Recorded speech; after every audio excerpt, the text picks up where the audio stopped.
I'm letting you know that this is unmissable because Louis Christopher every year compiles a very detailed, comprehensive report on the state of the real estate market. I particularly reach out to Louis, and the reason why is that whilst no one has a monopoly on the truth, he's got a reasonable track record in the world of real estate in forecasting possible scenarios. He's been pretty accurate during the last 18 months as we navigate through this. So we're very keen to find out. And the good thing about this report, Louis, it's hot off the press and it includes regional areas as well. So, good morning, Louis. And firstly, thank you. Good morning. Nice to be with you and nice to be with your audience. I'm looking forward to this segment. So, Louis, can I confirm the report has just come out? Has it today or yesterday? Yes, it's just come out. So hot off the press. Anyone can jump onto the website now and download the report. It's a huge report this year. I've got about 120 pages of analytics and data. It's the biggest one yet. Okay, so firstly, can we get the URL for those that are sort of on there right now? Where do they go to download the report? Sure. Just go to the front page of sqmresearch.com.au. And then with that, you'll see that there's this yellow wording I've got there on the left side, which says boom bust report. And all they have to do is go to that page and they can immediately download the report.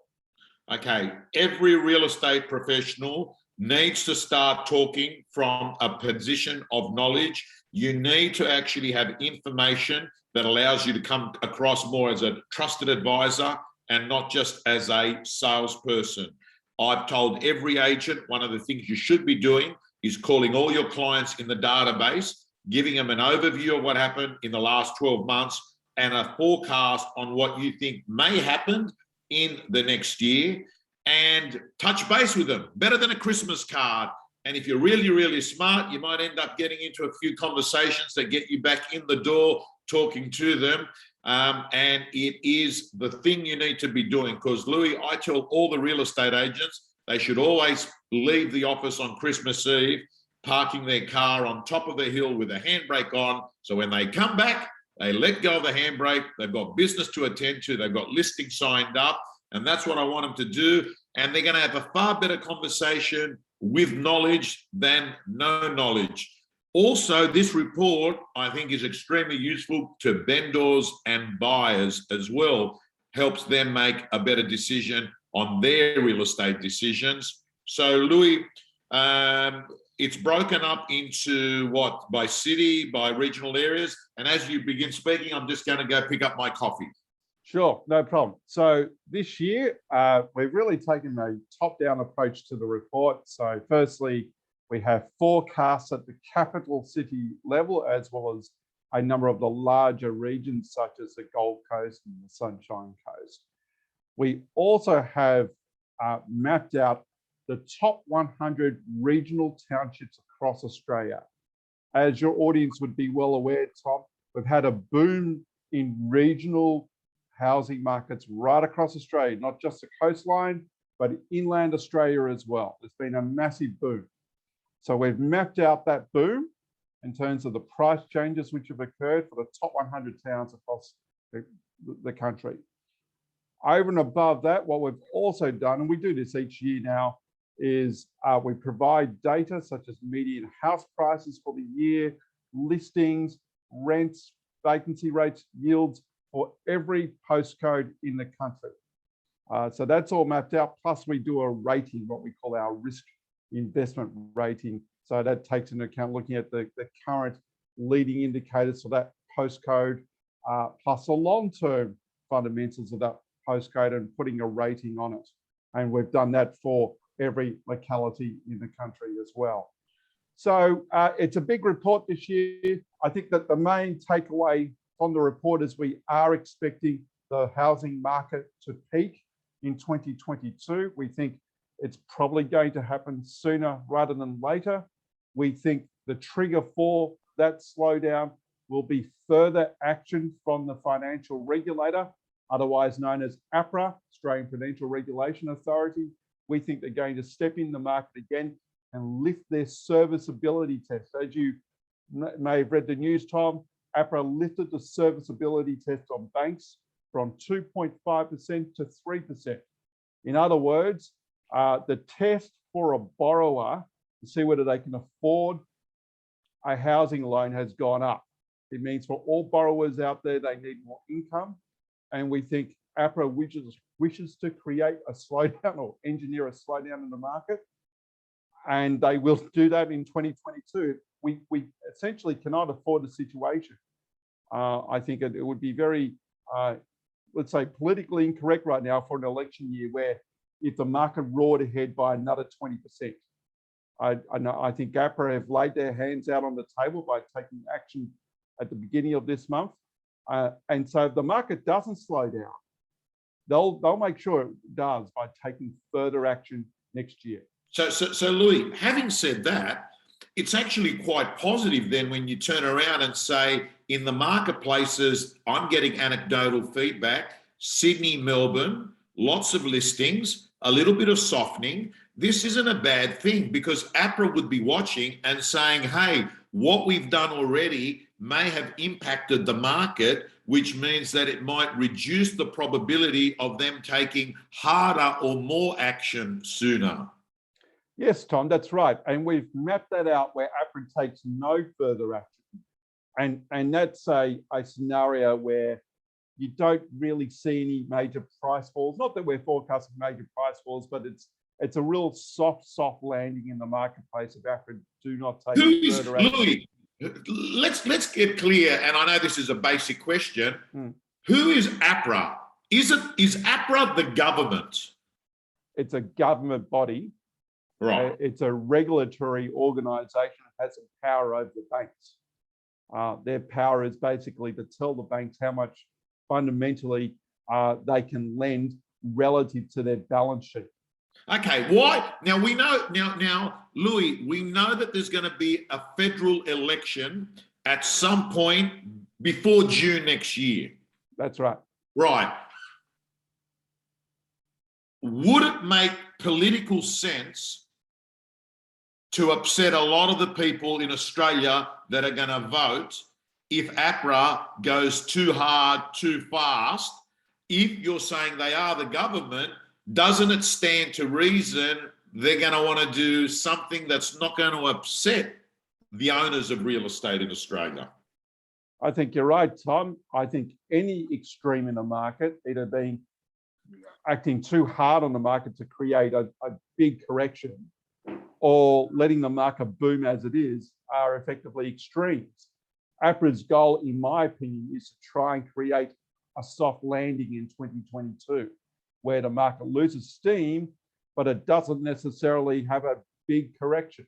And I think if we go back to 2017 through to 2019, if you recall that period, Tom, remember the slowdown, or was more than the slowdown. We've had some pretty sizable house price falls in Sydney in 2018. That was as a result of an overzealous APRA putting too many restrictions on lending, and it created quite a sizable downturn.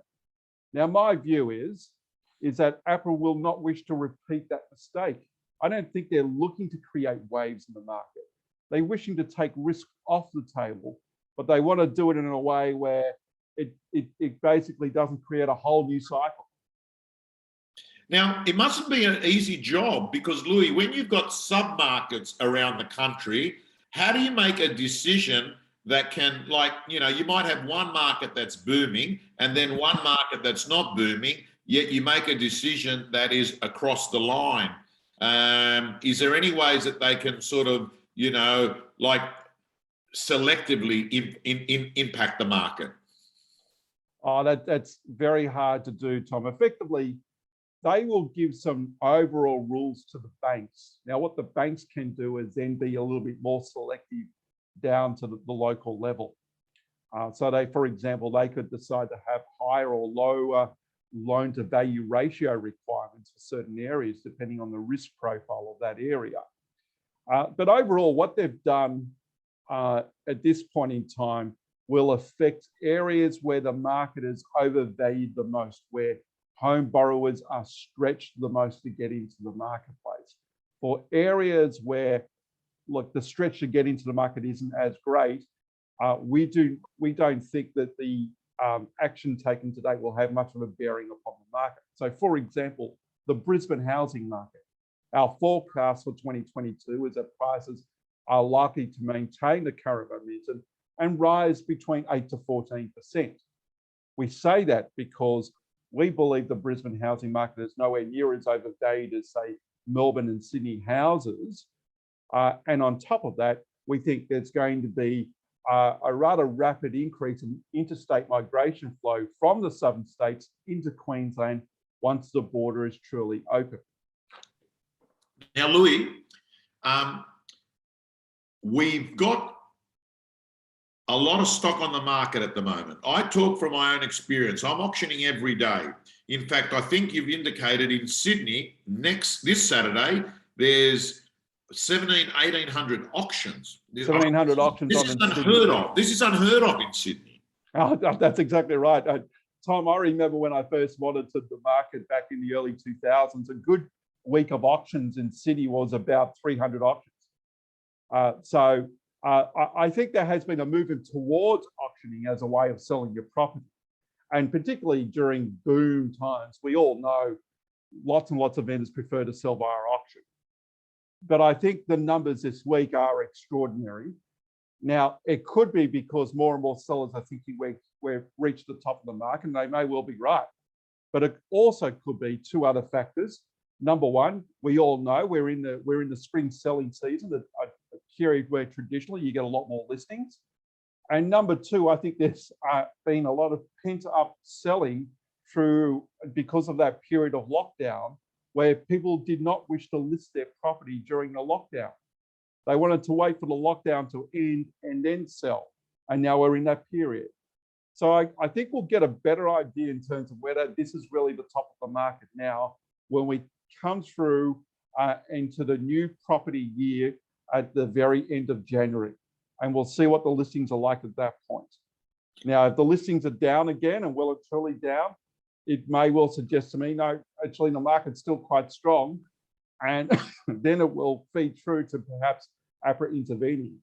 If, on the other hand, we're still seeing very strong listings activity in January and February, that may well be then the real sign that the market is slowing and it's peaked.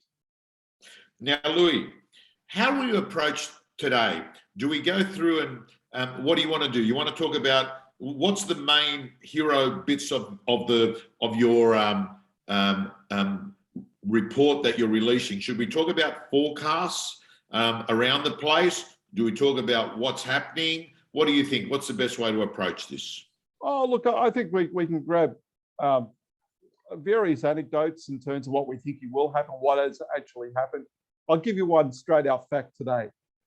There's now only about 15 suburbs left here in Sydney where the median house price is under $1 million. This is crazy. This is really crazy. Only 15 suburbs are left, Tom. The rest of Sydney is now over $1 million. So nearly everybody out there owns a house, at least, is a millionaire in Sydney. So any of those 15 suburbs come to mind, Louis? I'm curious, which ones? Let's say that they're predominantly Sydney's southwest and outer west. Yeah. In fact, they're all in that location. I can't get, Louis, I did an auction on Saturday at 6:30 p.m. in Glenfield. Now, I always thought Glenfield was a suburb, out, I don't know, best way to describe it, out southwest, Campbelltown, Ingleburn area.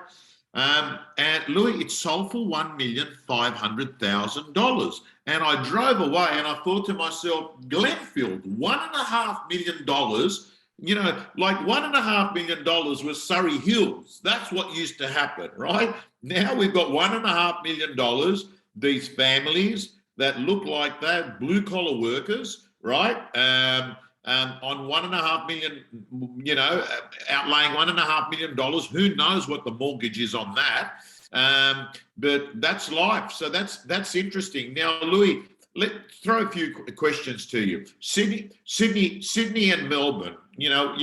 What do you think? What are some of the scenarios that pan out next year? Do you reckon there's more growth Do you reckon there's more growth between now and June next year? Yeah, I think that depends on the city. For Sydney and Melbourne, our view is that the market's going to start slowing down. Now, whether that's triggered by further APRA intervention or whether the existing APRA intervention does it remains to be seen. But the probabilities are quite high. We are going to see a slowdown. I think the first quarter next year, the March quarter of 2022, the rate of growth in price rises for houses will be pretty mute. We will record some type of rate of growth because there's still some momentum in the market now. There's still quite a few buyers out there. But I think it will be a lot lower than what we've been recording throughout the course of 2021. So, for example, some quarters in Sydney and Melbourne this year, we've had price increases in 3 months alone of like 5, 6, 7%, which is really an overheated market. I think we'll see for the March quarter a return back to maybe 1.5 to 2%. Then from that point onwards, I think for the June quarter, we'll either get some marginal growth or it could potentially be the first quarter we might start to see some price falls. And then, as mentioned, it remains to be seen what APRA actually does. We think they will step in. If they do, then it's likely for Sydney and Melbourne houses, and I just say houses, not the unit market, we can come to that in a moment. For houses, I think then for the September and December quarters, we'll start to see a little bit of a retreat in prices and vendors, more and more vendors getting in to try and pick the top in the marketplace. Now, in all this, we're not predicting a housing price crash, Tom. I don't think the regulators will allow that. And I don't think we have the conditions right now for a housing price crash. I say that because default rates are very, very low. Stressed listings that we measure are extraordinarily low right now. So despite the discussion about housing affordability, of which we've been involved in that discussion, the reality is that most people are able to afford their mortgage repayments for now. Now, if we see an aggressive rise in interest rates, that could change quite significantly. But for now, at least, most people are affording the mortgage repayment. So that's the reason why we're thinking, look, it's unlikely we'll see a crash next year. Louis, have you got a view on rates, interest rates? Yes. So our base case scenario is that the Reserve Bank of Australia will likely hold off on lifting interest rates until the end of 2022 at the earliest. Now, I say that based on their own messaging, what they've been telling the market. Now, this all could change though. There is a scenario that could play out where we see inflation really surprise on the upside, and has been surprising a little bit on the upside, and especially across the world. The United States, for example, has an inflation rate of 6%. We're running at 3%. If we also hit 6%, I can guarantee you now the RBA will have to lift interest rates to try and contain that. So, Louis, inflation is defined as what? What is inflation? It's when things go up in price. That's the rise in price in nearly all goods and services, including rents. Okay, and as you'll be well aware, rents have been rising across Australia at a fair clip.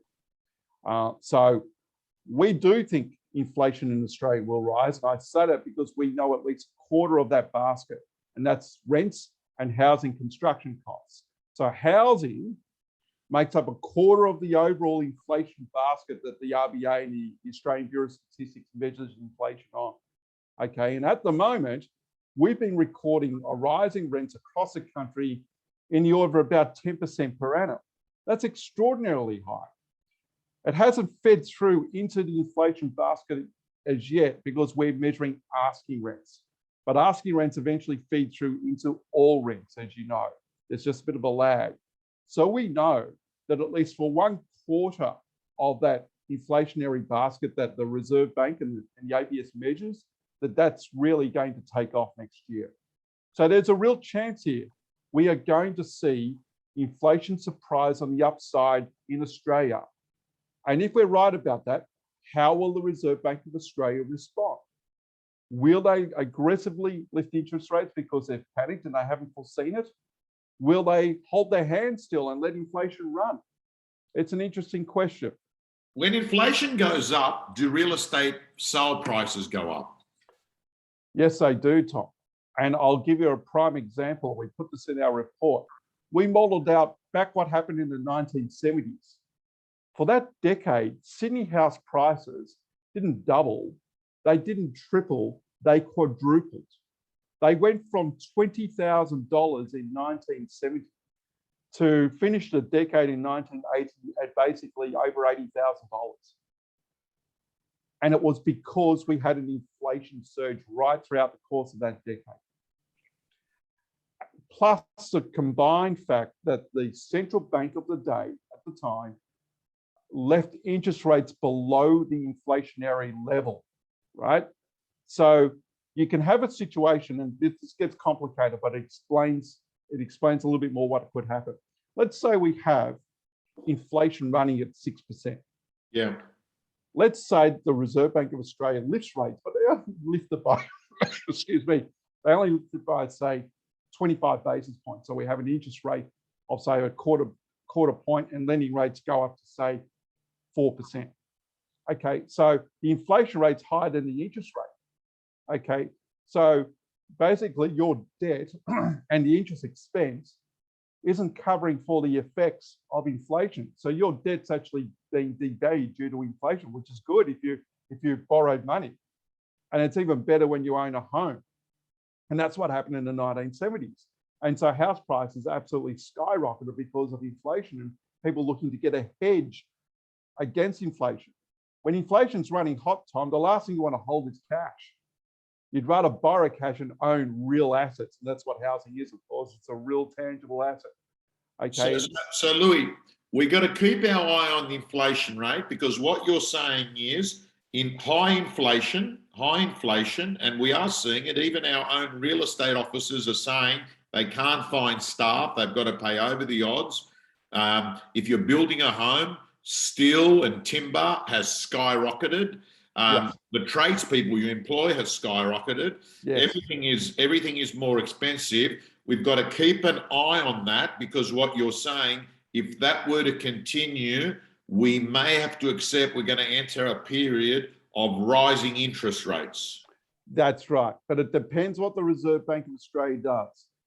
If the Reserve Bank of Australia says, okay, we've got 6% inflation, we need to get on top of that and control that. Otherwise, we're going to have a real problem in this country. They could aggressively lift interest rates to 6, 7, 8%. Now, that would be bad for property, as you could imagine, right? If, on the other hand, the Reserve Bank of Australia says, we want to let inflation run a bit, we'll lift interest rates by, say, a quarter point, half a point, and inflation's at 6, property will run. Okay, so it's very much going to be in the hands of how the Reserve Bank of Australia responds to higher inflation. Now, right now, the Reserve Bank of Australia said this. They've essentially said, no, we don't think interest rates will go up in 2022. And we think that the current inflation we're seeing is what they've called transitory. They think it's going to flush through the economy. And then when we get to the other side, inflation will be gone and things will return to normal. That's what they're kind of counting on. The problem with that is that we're seeing in other countries right now, inflation not being temporary. It's staying. It's accelerating. Okay. And historically, Australia kind of follows the rest of the world when it comes to inflation rates. That's the rest of the developed world. Yeah. I listened to the Reserve Bank governor saying that he still believes that there's a strong possibility we won't have any rate increases to 2024, thinking that we may dodge the inflation there. But that's what I think that's more hoping than certainty, you know? That's right. And so we've got to ask ourselves, okay, yeah, as mentioned, if we hit inflation of 6%, how will the RBA respond? Will they panic? They could panic because they haven't foreseen it. They have the money markets, so where bonds are priced at, are forecasting that interest rates will actually go up multiple times next year. So they're thinking the RBA is going to be wrong. That's where the so-called smart money is. I'm not so sure. To me, I think the RBA would really like to see rates stay on hold to keep supporting the economy. I'm pretty sure they're well aware of what may well happen if they have to lift interest rates to say 5, 6, 7%. Louis, a question has come in from Scott. What is your assumption on immigration? Return to pre-COVID levels, and by when? 2023. Some are calling for record high immigration, which would further worse our rental crisis in many markets. Well, Scott, yes, that, I mean, there are certain markets, I can tell you, there are certain rental markets, around the universities, example, around Sydney University, when you look at things like Newtown, where they've actually missed the students and they're dying for the students to come back. This thing about the borders opening and immigration, Louis, what does that do to the markets? Yes, Tom, our assumption is that the international border will be open very shortly to the overseas population and international students in particular. Historically, we get very strong net immigration inflows. Generally, in a typical year, it's been getting up to about 300,000 people net a year. Now, those 300,000 people generally come to Sydney and Melbourne first. And generally speaking, they like to live in the inner city area. They rent a property, normally a unit, and that's where they do their study, or from that point, work out what they want to do long-term in Australia. So we think we will see a lift in net migration next year, a pretty sizable lift. And this is the reason why we think the unit market in Sydney and Melbourne will actually have a better year than the freestanding houses market. Okay. Now, Louis, regional Australia, I'm fascinated about. COVID clarity brought a lot of people to make tree and sea changes. Zoom and the adoption of companies to have people working from home and invest in those people working from home has seen the cities become quite bare compared to what it was 2 years ago. There are certain organisations who basically are going to continue with allowing flexibility of workers, and we've seen a lot of people buy homes, Northern Rivers, Central Coast, go to parts of Australia that they've loved to enjoy and they've chosen to actually invest in there. Regional Australia, you've covered very thoroughly in your report, which I'm looking forward to reading. What's the deal with regional Australia? Where do you think it's going and what's actually happened?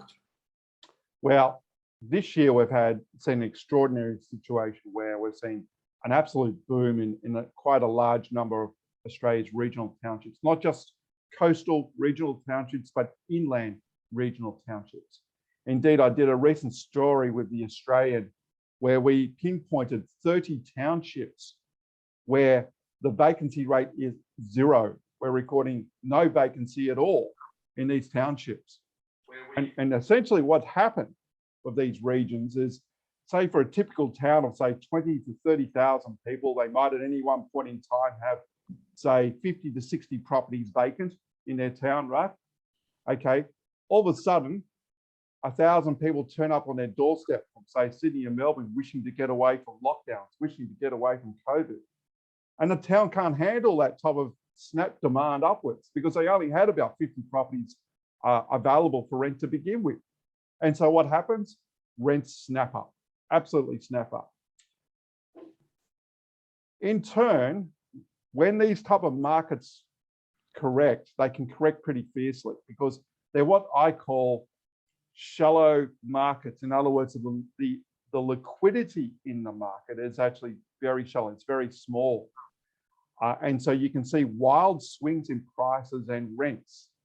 And my concern is for next year is we'll see a bit of a retreat of people who've tried the tree change lifestyle, have got away from the big cities. Perhaps their employer has called them up and say, hey, we want to see you now in the office. Perhaps they want to see their family again who are back in Sydney or Melbourne or Brisbane. Perhaps they've just had enough because there's very limited amenities and infrastructure in a lot of regional Australia. It's not cracked out as what they thought it would be. And they come back.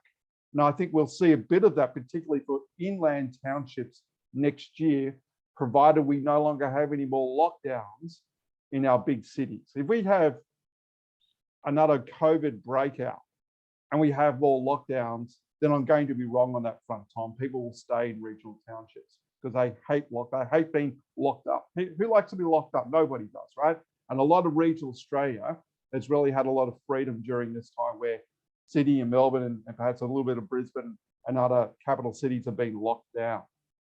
But if you do assume that we are at the end of lockdown, we're not going to have any more lockdowns, I think people are going to return back to the big cities. Okay.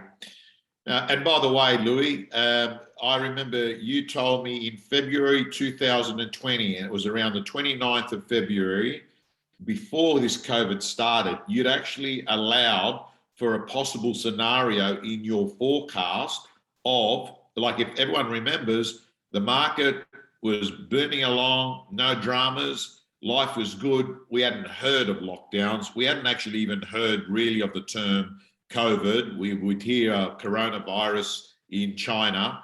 And you'd actually allowed for a possible scenario. And your concern was, I remember the column was, you were concerned that if we did have an outbreak, how would the hospital system in Australia cope with that outbreak, and that it could affect the economics of the market. And in fact, it did. But then, to the surprise of everyone, the market kicked during the lockdown periods. And I can only assume one of the main reasons was there was just no listings at all. There was the supply of stock had dried up. Yeah, what happened then, it was, there was a possibility that we could have had a big correction. It was averted, and it was averted because we had aggressive cuts in interest rates. We had government grants such as Home Builder. We had the government, both state and federal, just throw tons and tons of money at the economy and the housing market to shore things up. And if they didn't do that, we would have been in an economic depression. I've got no doubt about that. I'm sure you're well aware, Tom, of many businesses who have not, particularly shop fronts, who've not been able to make it through. But we didn't have a crash, and that was because of all the money that was thrown at the system. And because of all the money thrown at the system, we've now got this situation where we're seeing rising inflation. So yeah, it was definitely a wild time. Unfortunately, we did not have that crash. That scenario was definitely averted by strong government intervention in the marketplace. All right. Well, Louis, the report that you can get again on sqmresearch.com.au, bust or buy, what was it called? Bust or buy? Yeah. The housing boom and bust report. So it's all about the areas which are booming and the areas which are busting. Okay, I'm gonna be downloading it immediately. It sounds, I didn't touch on, because I know we get a lot of people. Perth, any views there? Absolutely, we've got a view on Perth. So the forecast for next year is that prices will rise again at a slower rate of 3 to 7%. So Perth, like Brisbane, is offering relatively good value. But we think the APRA action will still slow down the market by a touch. And we think the softening in iron ore prices will affect the Perth economy somewhat. It won't be like 2013 again, where there was quite a downturn, but there will be a bit of a softening. So this is the reason why we're forecasting more moderate price increases for the Perth housing market. And if we do see the borders finally open, we could see, just like Queensland, a movement of people towards the state of WA. Louis, South Australia, Adelaide? Adelaide is one of the cities where we're a little bit more bullish on. So our forecast is for prices to rise between 4 to 8%. Adelaide's actually done quite well during these COVID times. Unemployment hasn't been too high. The overall economy has moved forward. Our leading indicators for Adelaide, such as listings, rental vacancy rates, auction clearance rates, are all strong. So we're not seeing any indicators right now to suggest that the market's starting to soften. Whereas in Sydney, when we come back to Sydney, we've spoken about the fact that, wow, we're going to have a huge week of auction listings, 1,700 properties going to auction. and that's probably going to dent the clearance rate. We're not really seeing that in Adelaide. So all the leading indicators are strong. I think it's going to be a pretty good year for the Adelaide housing market in the scheme of things. You did say earlier on you're going to make a slight reference to the unit market. Can I ask you units as a category of property? Yes. So as we be all well aware, I'm sure your audience is well aware, in Sydney and Melbourne in particular, it's been freestanding houses which have boomed. Units less so. There hasn't been that much demand for units. And I think that's because people have been looking for larger properties. And indeed, when I look at the data, I see that 3-bedroom units have been doing better, for example, compared to 2 bedrooms or 1-bedders, right? It's because people want larger space. They want larger space because they've been working from home. Now, the thing is, with the unit market, particularly the inner city unit market, it's been affected by COVID. People have been not wishing to live in the inner city area. And because of the closure of the international border, we haven't had that international migration come through. But that's all now about to change. So as discussed before, we're expecting migration levels to pick up, and that will help the Sydney and Melbourne unit market. So we think rents are likely to rise, and inner city rents for Sydney and Melbourne, as well as Brisbane too. And the prices are likely to do better than freestanding house prices for 2021. Wonderful, wonderful. So, Louis, very, very good summary. The detail is in the report. Overall, it sounds like to me that one thing is for sure is that in an ideal scenario, we're not going to have unlikely the crazy booming prices that we've had because APRA will intervene. And on the same token, you also feel we're going to, if we are having a bit of a correction, we're going to be landing with a parachute because the government / APRA is going to want to make sure that it is not a hard land, Sydney and Melbourne particularly. So essentially, we might be looking at maybe just slight growth, and maybe second half of next year, maybe some slight corrections. And in certain marketplaces, you've indicated you might have some unique things, Queensland being one, representing good value. Unit markets have copped it, will pick up some gains. Regional Australia, no low infrastructure places may cop it a little bit. And that's an excellent summary and good insight, Tom. Can I hire you as one of my analysts? I'd love to. You just provide me the information. I'll be the spokesman. Don't let me pull out the spreadsheets. I don't like Excel documents, and I certainly don't like you doing too many calculations, right? I'd rather call the bids than actually do the valuation, put it that way. Oh, in that case, we're not interested. Move on. Righty. Move on. Go back onto seek.com. But I believe if you are hiring someone, everyone tells me you've got to pay more money than what you used to. And it's hard to find staff in all, like whether you're in building or whether you're looking for a bartender or whether you're looking, I mean, it's just very hard. I mean, the shortage of workers, like I was talking to a friend of mine who is a developer, and I was looking at his site and I said, mate, why don't you clean it up a little? Why don't you clean up, do a building clean at the end of the day? He looked at me and he says, no one wants to clean anymore. I said, what? And he goes, it's very simple. The guys that were doing the cleaning at the end of each day have left the country. They're not here. Everyone thinks they're too good to do the cleaning, right? They're either the foreman, the supervisor. We've just got this skill shortage and these resources that have left the country. They're going to come back, but aren't they, Louis? They're going to come back, and I think that's what the Reserve Bank of Australia is counting on. So we do get that lift in migration. That means more workers in the country, so more supply in the workforce, and that might put a little bit of a lid on absolutely crazy wages growth. We'll see what happens, but I agree with you. There is a shortage of people out there, and it does mean here and now that a lot of the workforce has a lot of power and command to lift their asking wages. Now, Louis, my final advice I'm going to give out to our listeners, as someone that's auctioning nearly every day of the week at the moment, Louis, I can't help it. I'm now showing up to properties that have got very few buyers on them in certain markets. If it's an A-grade property, don't get me wrong. If it's got the 5 ticks, great spot, loads of potential, you've always got buyers for quality real estate. What I'm seeing is the B-grade and C-grade real estate that's being impacted a little bit with less depth of buyers. Here's what I'm going to say to the audience.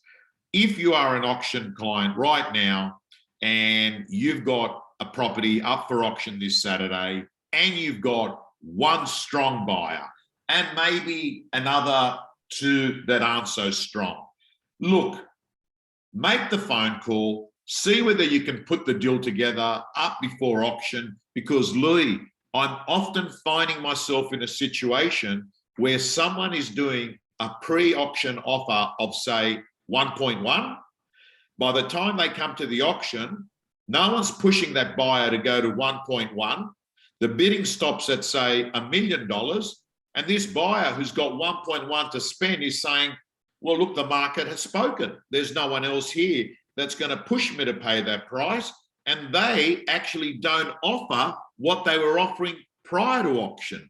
So I am seeing a lot of properties, Louis, that aren't getting a desirable result because there's no one pushing that final bidder up. So maybe selling prior. I've even told a few of my clients, if you've got no one that's coming, maybe withdraw the property and whack it up on February, because there is a lot of stock on the market, Louis. Yes, that's right. There is a lot of stock on the market, Tom, and that probably means that there's more properties for every buyer that's out there. So that may well, in part, explain why you're seeing less buyers in the marketplace compared to just, say, a couple of months ago, where there was not that many listings at all. Indeed, we recorded a record low number of listings, particularly for the Sydney housing market, and there were many buyers panicking to get in. So yeah, it's with the surge in listings, it's evened things up a bit. And as mentioned on the outset of this segment, it'll be very interesting to see what happens at the start of the new year. If we see the same situation where there's a ton of listings at the end of January and into February, well, that will be quite abnormal, because you normally see less listings at that time. And so we were to see a lot of listings, there's every good chance that we've hit the market peak. Well, on that point, Louis, let me tell everyone that's watching this, even if you've got to share this with your clients, real estate agents, if you've got vendors that are thinking of coming on the market in the new year, may I suggest they go before Australia Day than after Australia Day, because there is normally a glut of real estate that hits the market the week after Australian Day, right? There's this feeling like, let's go on, the holidays are over, we're getting a clear run. And as far as I'm concerned, Louis, as a vendor, you'd rather sell in isolation than in a lot of competition. And I was screaming from the top of my lungs during the lockdown period to any vendor, put it on the market now. Put it on the market now. There's no stock there. You've got buyer demand, but there's no stock. A lot of those vendors chose to wait till there was an opening. When the opening happened, they all rushed and put their property on the market.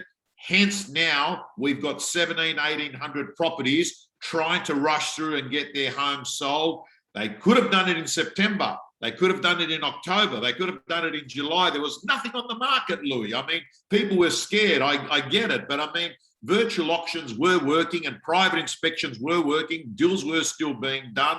So if you are thinking of selling, I'd go earlier rather than later, early in the new year, because there is a risk. There is a risk, Louis, that in the middle of February, we just see another 1,500 auctions up on a Saturday again. And that's good for the buyer, but not great for the seller. Yeah, I would agree with that, Tom. And it's a tricky time now for both buyers and sellers to work out what's going on. As mentioned, you've said it before, lots of sellers did not want to sell during the lockdowns, even though you could still sell a property. I think they were very fearful and uncertain about a situation of not being able to bring through buyers through their property in an open home inspection. They didn't think that would work. They didn't think a digital auction could work. And so they held back. And I do think a lot of the selling we're seeing now are sellers who were going to sell in August, September, October, selling now to get it in before Christmas. And now they're hearing the news a bit that maybe the market's slowing up a bit. And they're like, well, okay, we've got to sell. So yeah, interesting days, let's just say that. Okay, Louis, I've actually put SQM Research link into the chat box for those of you that just needed a reminder. So it's in the chat box for you to look at it. Louis, thank you so much. It's been an absolute pleasure having you on every few months here during 2021. Wish you all the best. Love to talk to you February, March. You know, at the end of the day, as they say, no forecast survives collision with reality. Reality is, you know, it happens, and it can surprise people and gets us where we least expect it. Let's catch up in February, March and have a look at the state of things and keep our fingers crossed that things don't go like this, but they go like this, because we can work as an industry. If you're a professional, and by the way, Louis, just want to remind everyone, when people say, oh, the market's going to turn bad, just remember, if it's bad for one person, it's good for another person. If it's bad for the vendor, it's good for the buyer. But as I said to someone this morning, I said, Mr. Vendor, you might not be getting the price you were getting 8 weeks ago, but I want to remind you, you're also going to be paying a lot less for your purchase than what you would have paid 2 months ago. For the average vendor that is purely in the business of relocating because they've got to move for family reasons, for work purposes, what have you, when you sell and buy in the same real estate market, you're not that impacted. Guys and girls, signing off. Thank you, Louis. Thank you, Tom.